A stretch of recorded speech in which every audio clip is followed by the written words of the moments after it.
is that until you open that box, the cat is not dead.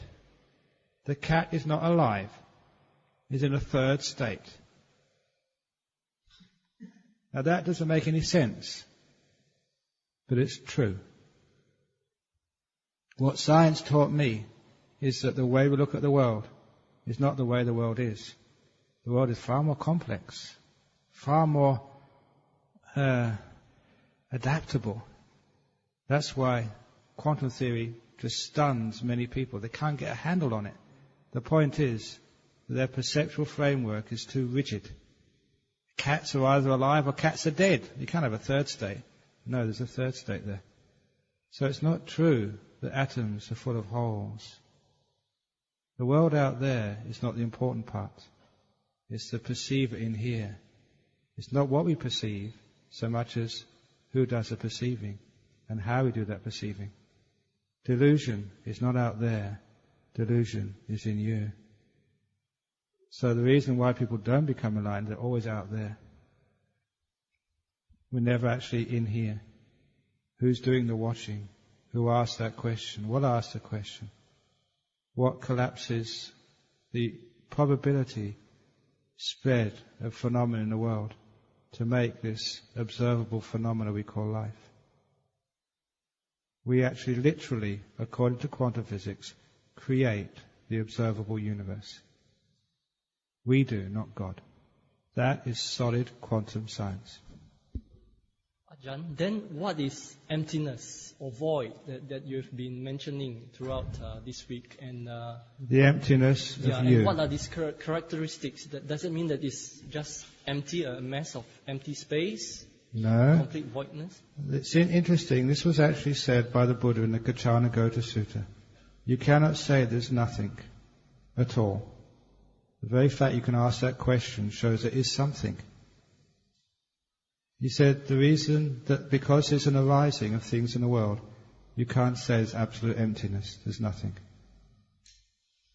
Because there's a ceasing in the world, as soon as things arise, they pass away. You can't say there's something persisting. Emptiness is the emptiness of a self, of a knower and a doer. Knowing is, will is, but not the person who does the will, not the person who knows. Atoms are, life is, but it's in constant change, empty at its core of a being, a self, a God, or anything. That's where the emptiness is. Because it's wrong to say everything is an illusion, everything is emptiness. Because the fact you're here. You know, there's somebody inside. This is where philosophers, Christians, quite rightly sort of criticize absolute emptiness. I think it was a famous case that I think it was Bishop Berkeley, an Irish philosopher, claimed he had this idealism that sort of everything is just in your mind.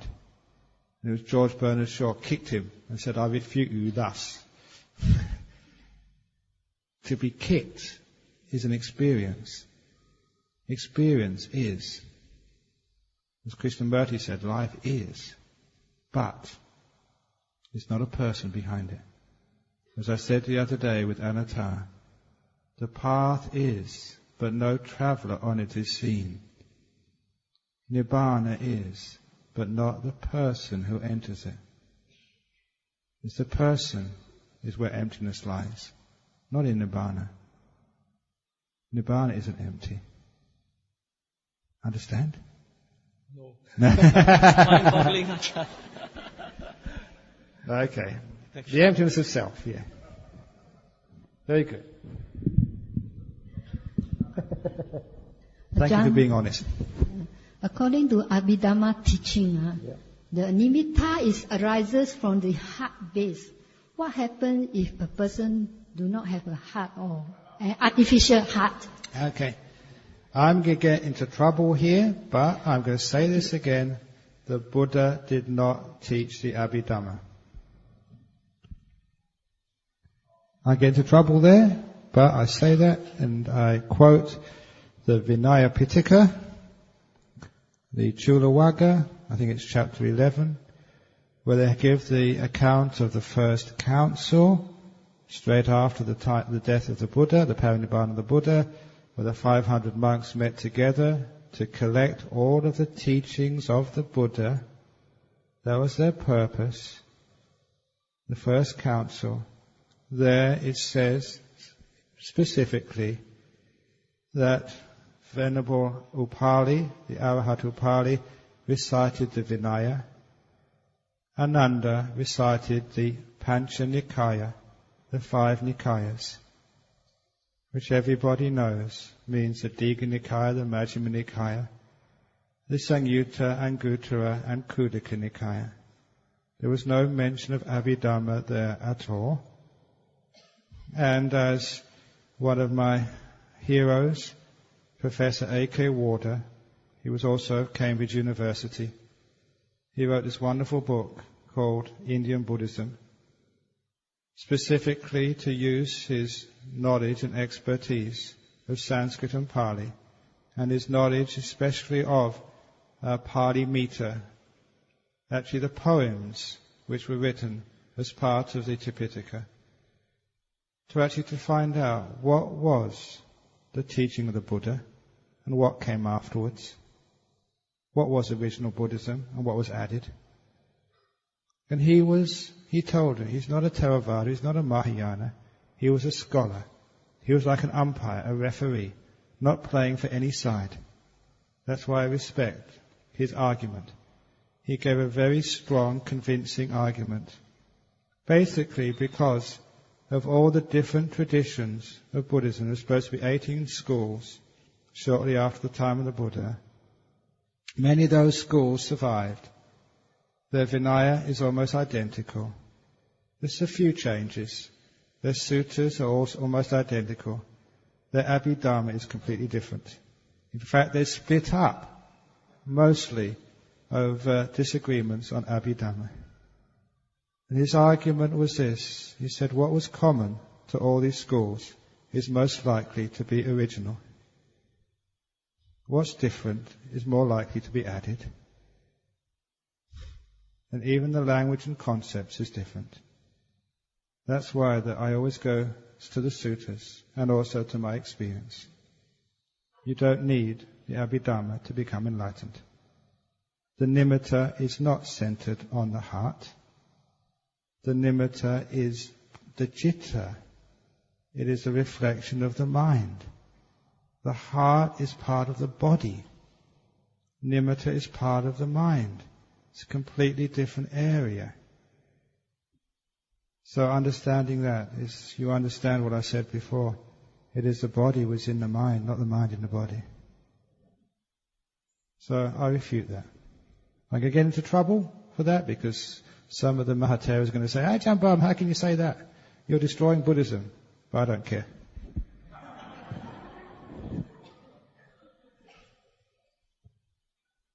Any other question? Interesting, for those about the Abhidhamma, there's a lovely sutta called the Gulisana Sutta, somewhere around, where is that? Somewhere around 70-something in the Majjhima Nikaya, where it says that forest monks, it's about the forest monks. These are the monks who in the time of the Buddha would just live out in the jungles doing meditation. They said a forest monk should learn and be an expert in Abhivinaya and Abhidhamma. It's one of the few cases in the Sutta Pitaka where they mention Abhidhamma. He said because the monks in the villages and in the cities expect forest monks to know Abhidhamma and Abhivinaya. Now to me that's a dead giveaway that what Abhidhamma was just deeper teachings of the Buddha which you don't get from the books, which you get from your meditation. What I've been teaching here in the last 9 days is the real Abhidhamma. The teachings you get from experience in deep meditation. That's what forest monks were supposed to know that. They wouldn't have read the books. There was no books there.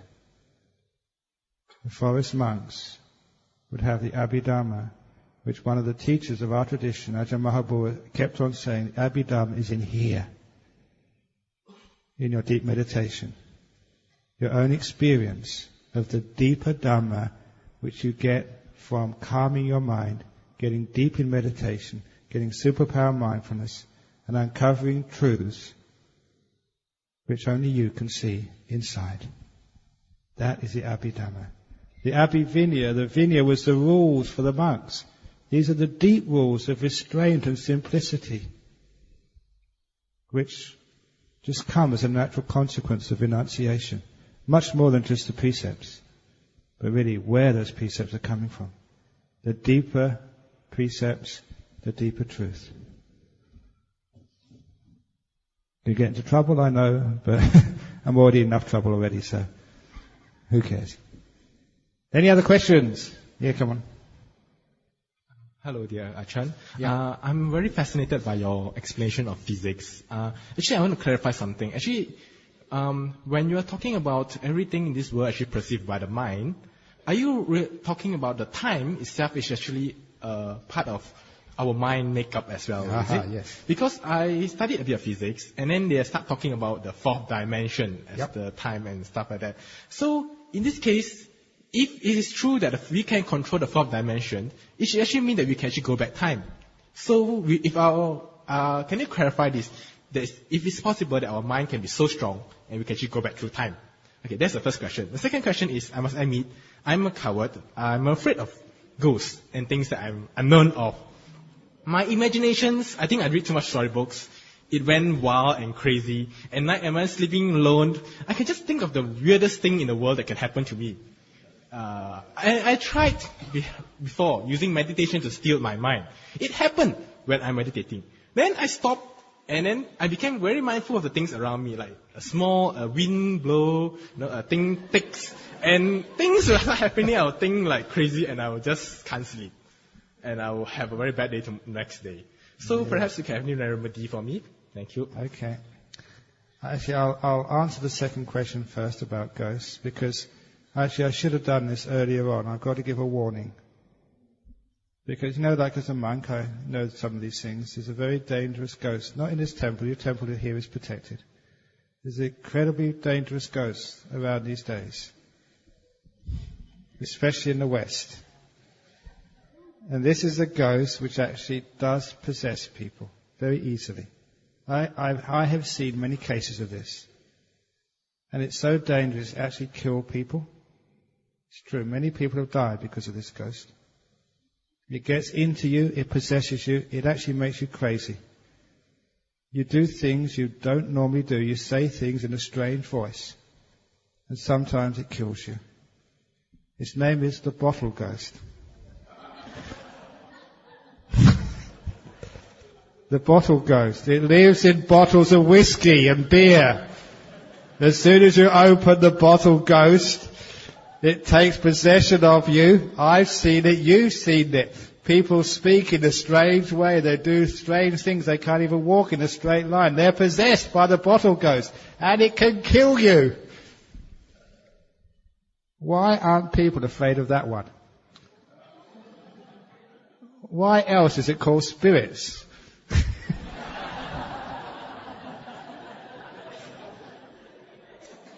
Be afraid of spirits, the real ones. But people are not afraid of those, they're only afraid of the fake ones. I was always fascinated with ghosts even as a young man. So when I was at Cambridge, I was a member of the Psychic Research Society.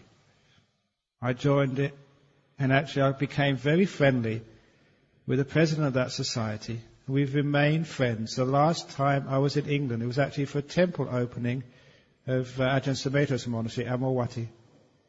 And the day before the opening, I had lunch with his friend, who, I don't know if he was still the president, but he was one of the leaders.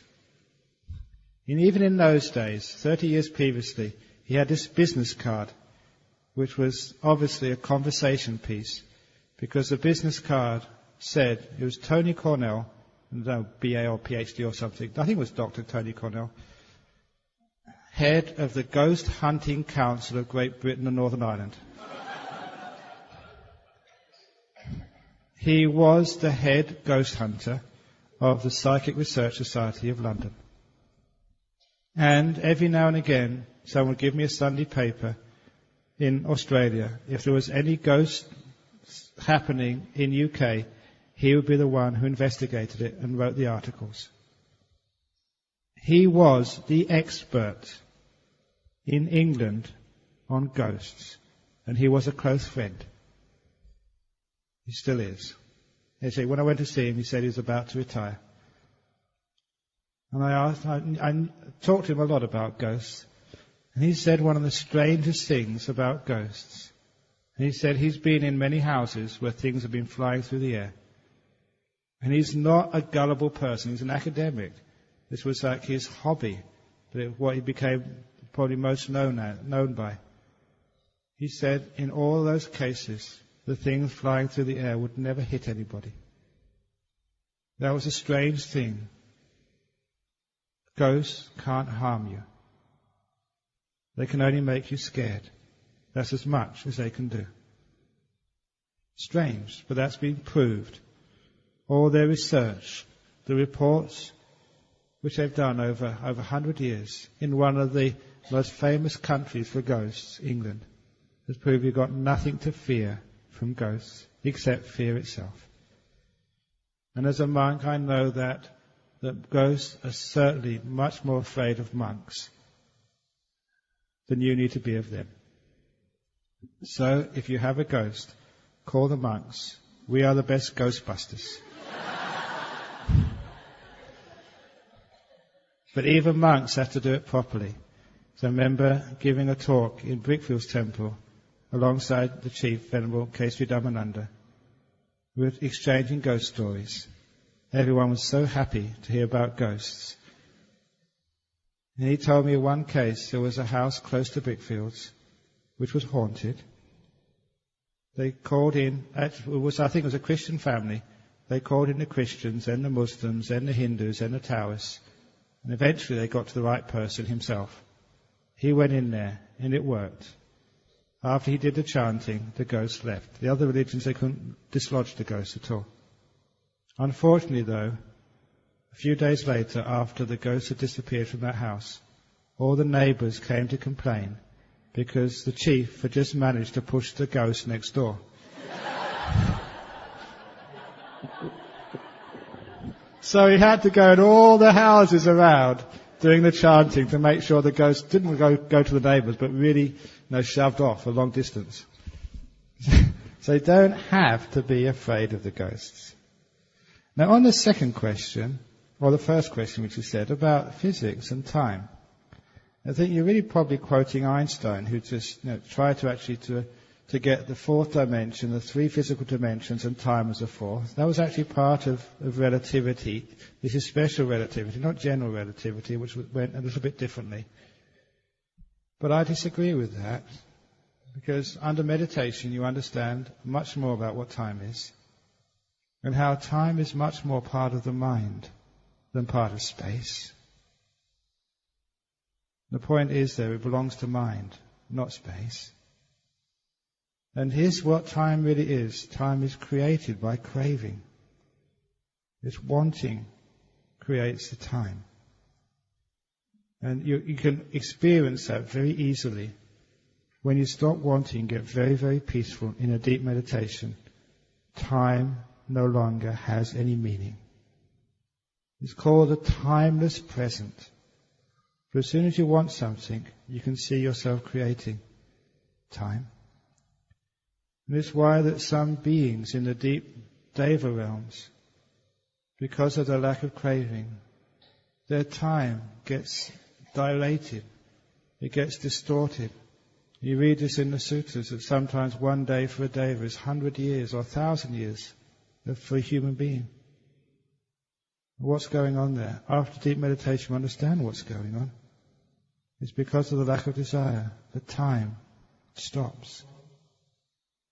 And even further than that, if you get into the jhana realms, here you survive the eons.